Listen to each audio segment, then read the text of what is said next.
Xəbər verdiyimiz kimi, Türkiyəli müğənni Doğuş məşhur Survivor yarışmasına qatılıb. Ötən gün yayımlanan buraxılışda ifaçıya həyat yoldaşı, aparıcı Xoşqədəm Hidayət qızı məktub göndərib.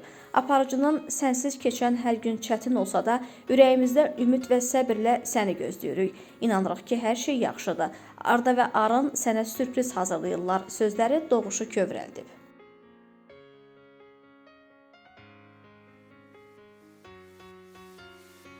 Həbsdən azad olunduqdan sonra teleaparıcı Azər Zahid yenidən sosial şəbəkələrdə aktivliyə başlayıb. Bir illik fasilədən sonra o TikTok platformasında paylaşım edərək izləyicilərinin qarşısına çıxıb. Azər Zahid videoda üzünü birbaşa izləyicilərinə tutaraq yeni bir başlanğıca qərar verdiyini bildirib.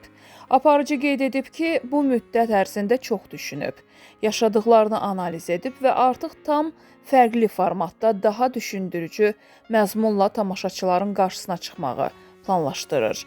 Səmimi açıqlamaları ilə diqqət çəkən Azər Zahid dəyişdiyini və bundan sonra izləyicilərinə faydalı və mənalı yayımlar təqdim edəcəyini vurğulayıb.